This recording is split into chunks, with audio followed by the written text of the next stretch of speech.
What is up with you niggas, man? We back again with another reaction, and today we got Bindy Johal, Vancouver's first celebrity gangster, South Asian Scarface.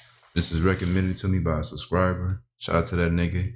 Shout out to all my 54 subscribers, man. I fuck with y'all. Trying to grow this shit more. Trying to get to 100 subs and 1,000, nigga. Pushing more milestones and goals and shit.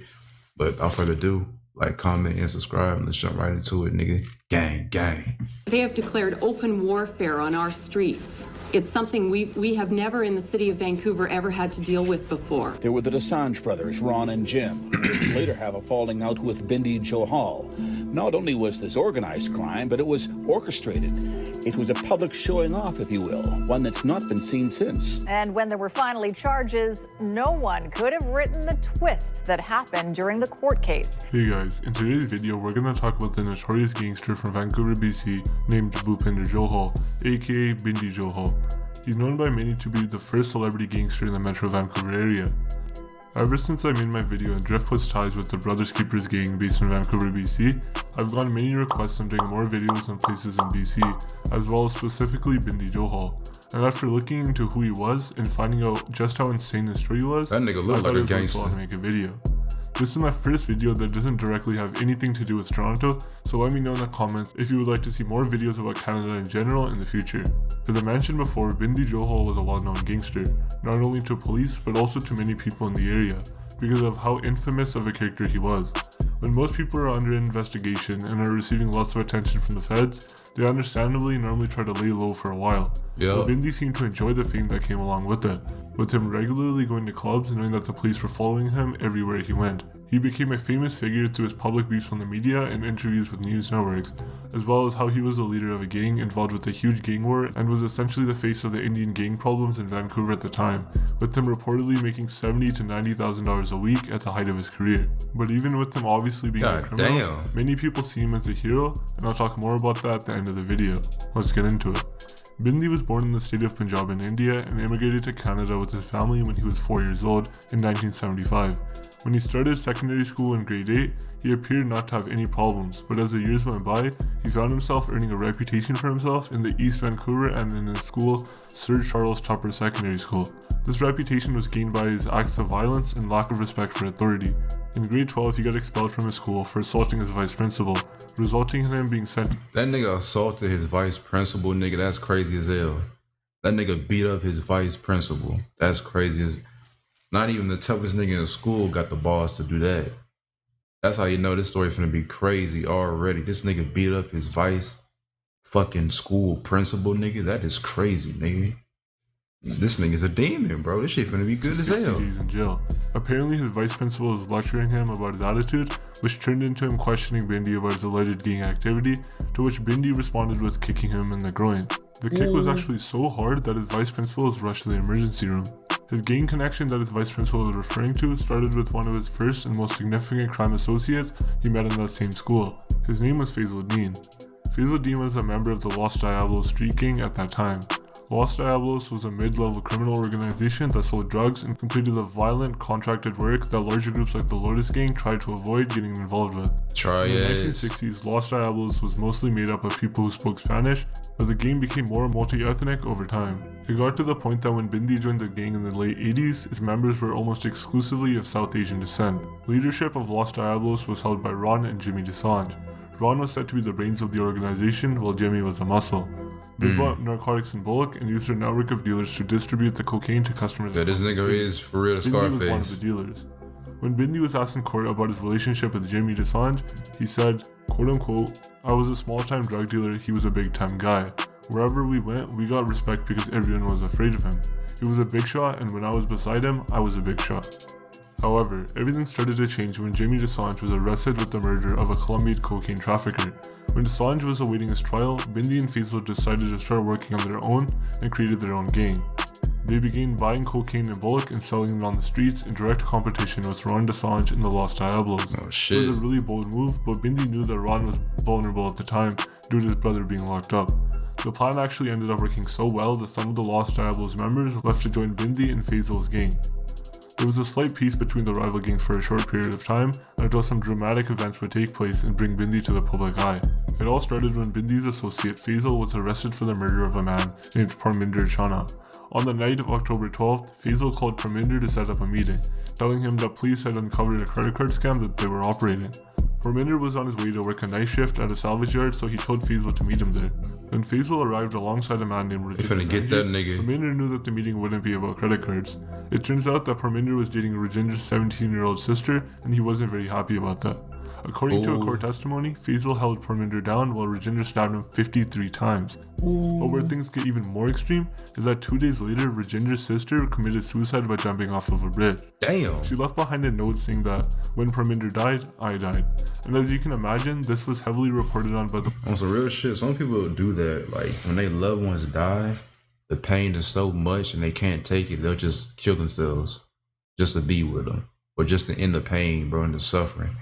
That's a real fucking thing, bro. When you that depressed and when you that fucking sad and hurt and just fucked up all emotionally because of the death of your loved one, bro, that shit can backfire like a motherfucker. Now, some people, majority of people, you know, they heal from it.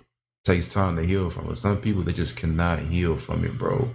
And they off themselves, which is sad.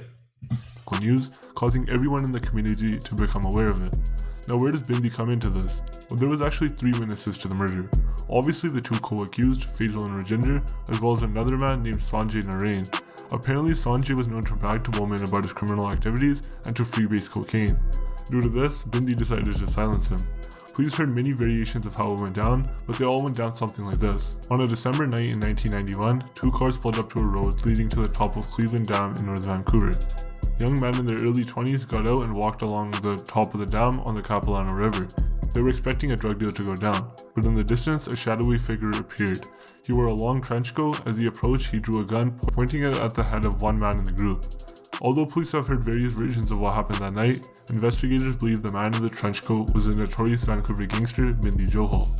Sanjay's body was later found in the river under the dam he'd be thrown off of. What's that Of course, nigga? Bindi was a prime suspect for this, and was obviously starting to get a lot of attention from the media and people in the community after they heard the tales of a local Romeo and Juliet type story, along with the story of a mysterious man in a trench coat who threw a body off of a dam 300 feet in the air into a river. At this point, Bindi was gaining fame in the area since he was a notorious gangster that was a regular at many nightclubs, even with police following him everywhere he went. But that was only the beginning of the story, because at around the same time, Jimmy DeSange was released from prison.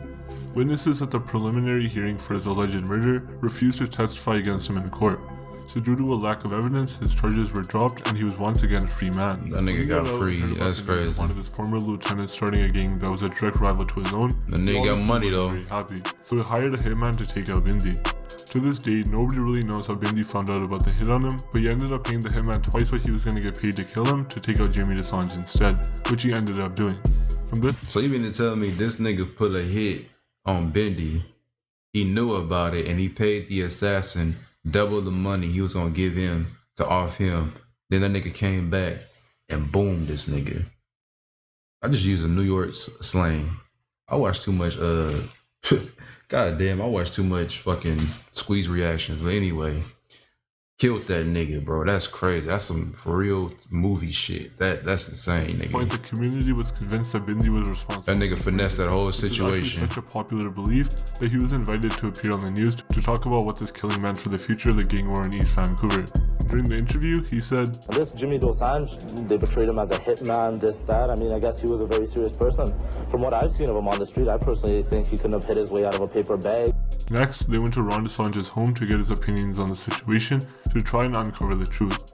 Ron DeSange had his share of disrespect to say about Bindi, saying, If you want to talk about nobody, if anybody's a nobody buddy, maybe that's why your life is worth a loony on the streets today. I wouldn't shoot you in the back, but I'd do it right face to face, square in the forehead. So obviously this back and forth Damn, on nigga. the news was making a public situation even more public, but it doesn't stop there.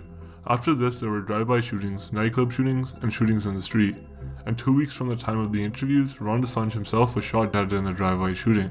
Ooh, He was that nigga reported got to be off. waiting for a traffic light to change when a shooter came beside his truck and started firing at him with an AR-10 assault rifle in broad daylight. This public execution cemented Bindy's reputation as Vancouver's first celebrity gangster. The violence kept escalating from there though, because after the murder of Ron Assange, Bindy decided to go into hiding, and hired his neighbor to watch his dog for a couple weeks while he was gone.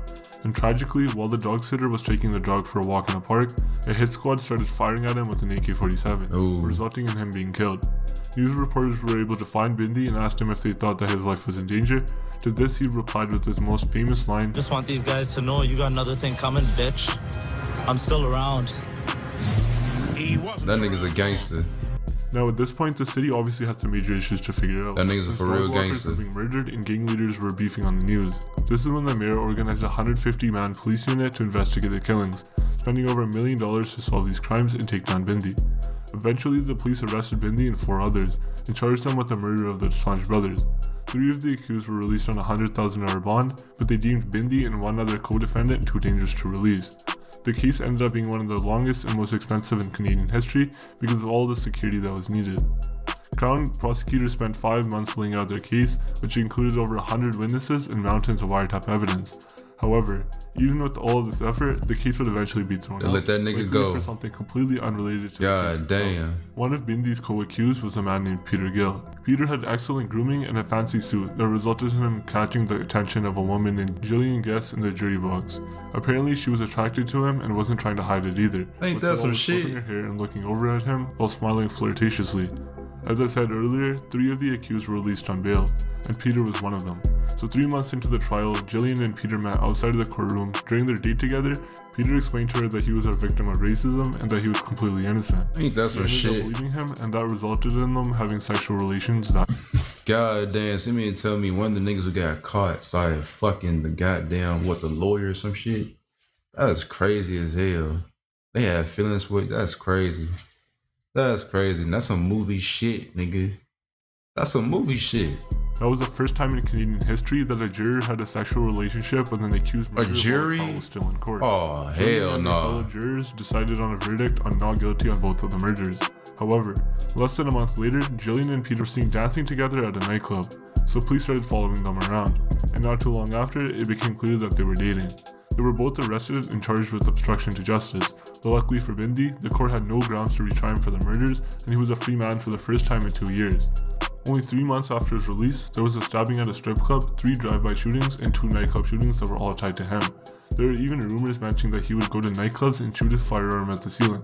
This The only nigga was purpose getting being busy. intimidation and sending a message to the rivals that the boss was back in charge. However, this was a public display of dominance that wouldn't last long, because things started going downhill for him after that. In early 1996, one of Bindy's associates spotted 2 kilograms of cocaine off of a teenager named Randy Chan. It turns out that the 2 kilograms were diluted, and Bindi wasn't happy with this at all. So he stuffed Randy in his trunk and drove away. But this was very dangerous because Randy was the younger brother of a high-ranking member in the Lotus King. The Damn. next 56 hours were spent by Bindi negotiating the terms of Randy's release. Police learned about the kidnapping and sent 70 officers to look for the missing teenager. Eventually, Randy was released in exchange for 5 kilograms of cocaine. However, Bindi ended up getting arrested and charged for unlawful confinement.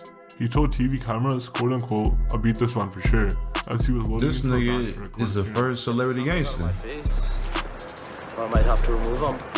Well, Bindi was That nigga even walking like a gangster. He got the swag and shit. That nigga walking like a gangster. He talking smooth like a gangster, nigga. That nigga is for real gangster, nigga. Bindy Johal, that nigga is for real gangster. That's crazy. in his trial, he was locked up in a cell with a man named Ball. Eventually, they became friends and started to trust each other. And this is when Bindi started recruiting him to become a member of his group named the Elites, or basically a crew of people whose job was to assassinate Bindi's enemies. Eventually, Bindi was released on bail, and that's when the Elite got to work. Ball estimates that in the next few years, the Elite were responsible for roughly 25 to 30 murders. The murders began they was getting strategic busy. moves to help the gang prosper, but eventually it got to the point where they were handling Bindi's personal beefs. And everything changed in the summer of 1998 when Ball and some associates were out at a nightclub. A young associate named Derek called Bindi and asked him to join them. Bindi said he was too tired, and Derek replied by calling him a baby. At the end of the night, Ball and the rest of the guys at the nightclub got into a truck and drove home. When they got home, they saw Bindi waiting for them. After he saw Derek in the back seat, he got in and told Ball he wanted to go for a drive. Ball, Derek, and Bindi ended up going to a secluded area when Bindi told Ball to stop the car because he wanted to get out and take a piss. As he Ooh. left the car, he dragged Derek out with him. He then Yeah. shot and killed him and told Bella to help him dump him in the river. Damn. Bella never trusted Bindi again after that night because he figured that if Derek could get killed over an insult, then nobody was safe, including him. But things only keep on getting crazier. In early December, Balla's suspicions of Bindi became true. Ball and Bindi were driving to a nightclub when Bindi made an illegal turn and got pulled over by the police. And that's when Bindi pulled out a gun and told Ball to tell the police that it was his, resulting in him breaching probation and Oh, hell 9 no. months in prison. But the unusual part about all of this was that Ball knew that Bindi was always careful with carrying. And it sounds just like the Scarface movie, bro. The nigga had it all in the beginning, but he got too cocky. He was too in his own ass, but he got too cocky. All the money got to his head and shit. The power, the ego, and everything after that just went downhill. He killed his friend. His mama didn't like him no more. His sister tried to kill him and shit. And then like his enemies spun back and killed that nigga. Like, bro, it sounds just like the Scarface movie. And would only have one on him if you planned on using it. That's when you realize that Bindi might have planned on murdering him that night. Ball ended up pleading guilty and taking the time, not because he wanted to take the fall for Bindi, but because of the perfect alibi he would receive. Ball said, quote unquote, "When Bindi was getting reckless, I took over the elite. I told them to get him. I gave them $20,000 and they got Bindi in a nightclub." At 1:30 a.m. on December 20th, 1998, Bindi was shot in the back of the head at close range inside of a nightclub in downtown Vancouver. Over 300 witnesses were there when the murder happened, but nobody came forward to identify the shooter, and to this day, the shooter was never arrested. Bindy Johal clearly had a violent story and was involved in lots of criminal behavior, but at the beginning of the video, I mentioned that Bindi is seen as a hero to many people, and I'll talk about why now. Doing my research on Bindi, I saw a common trend from a large part of the community who knows about him. You see, back in the 80s, racism was a very major thing in Canada, so many people would essentially bully Indian people. Lots of Indians were immigrating to Canada at that time and would get insulted and assaulted for no reason. Racist as Much of the Indian hell. community who was around and facing racism at that time agrees that Bindi is obviously no saint and was still a criminal and a drug dealer who caused lots of violence. But lots argued that when he became known in the city and the face of an Indian person was on the news terrorizing the city, things changed, and for racism towards Indian people's case, for the better. Since now brown people weren't just a defenseless target, Bindi showed that any race, including Indians, can be dangerous and that you can't do whatever you want to them. Yeah. Apparently Bindi even dealt with people who were racist even if they were in his own ranks. But on the other end of the spectrum, there's lots of people who understandably only see him as a criminal. Let me know what you thought about this down in the comments. It's a mix. Also comment if you want to see more videos in other parts of Canada as well. Alright, man, it was both sides with that shit. Some people see him as a hero, other people see him as a fucking piece of shit, criminal and shit. So, I mean, I get it. I get it, though. You know, just like Scarface. Well, not just like Pablo Escobar. Some people saw him as a hero to the community, and other people saw him as a hardened criminal who just didn't give a fuck. So, it plays both sides. It's both sides. But anyway, shout out to the nigga who recommended this video. This was a good ass video, dog. Recommend more shit for me in the comment section. 54 subs on the road to